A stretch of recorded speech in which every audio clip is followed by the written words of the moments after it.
السلام عليكم يا شباب. اليوم معنا أقوى هاكر بدون باند بدون بلاك ليست وعلى سيرفر مين يا شباب. لو هاكر أسطوري لعبته بكثير أقسم بالله، وهي الهيد شوت 100% يا شباب. هاكر أسطوري أقسم بالله بدون باند بدون بلاك ليست وبدون أي مقدمات يا شباب. يلا بينا على طريقة التركيب. أول شي يا شباب تنزلوا هذا التطبيق يا شباب، وهذا ملف الفري فاير والاو بي بي. تعمل له بعد ما تثبته بقناة التليجرام بس يا شباب، لأنه ما بينزل من اليوتيوب. تعمل له استخراج، بعدين يظهر لكم هاي التطبيقات يا شباب.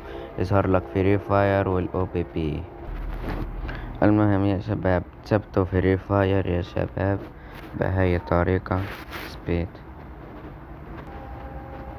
بعد ما تثبتوها يا شباب تضغطوا تم وتثبتوا هذا التطبيق. بعد ما تثبتوا هذا التطبيق تطلعوا تدخلوا على فري فاير. اوكي شباب، سوري مو على فري فاير، تدخلوا على الناسخ.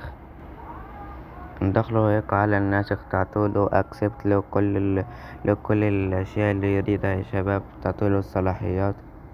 بعدين يجيك هاي الواجهة. اذا ما ظهرت لك فري فاير اول مرة تضغط على هذا ريفريش. بعدين اذا ما جاتك من ثاني مرة تقدر تضغط ريفرش لحد ما تجيلك فري فاير فقط. بعدين تضغط عليها وتضغط دان، وبعدين تدخل ليها.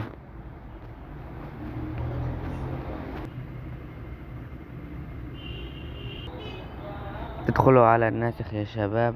بعدين يا شباب تعطوله اكسس لكل الصلاحيات وتضيفوا فري فاير. بعدين تضغطوا على هذا فري فاير. تظهر لك مشكلة الاو بي بي يا شباب، مو موجود ملف الاو بي بي.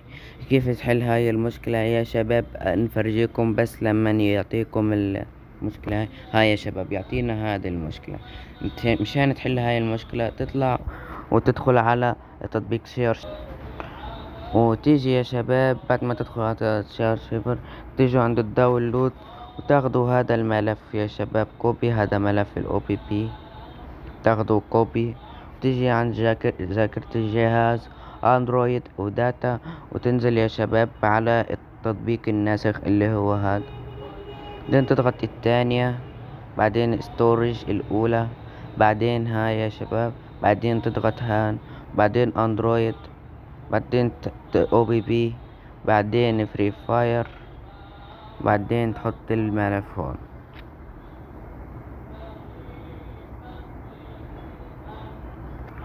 بعد ما تحطه ترجع تدخل لفري فاير، ترجع تدخل للناسخ.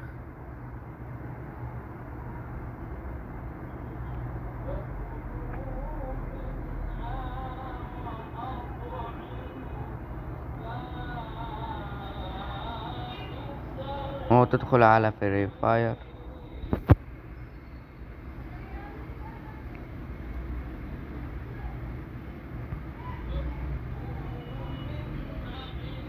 شباب بفرجيكم بس انه قائمة الهاكر شغالة.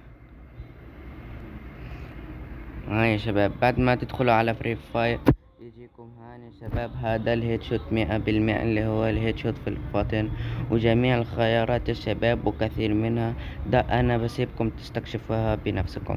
وبس هيك نكون وصلنا لنهاية الفيديو.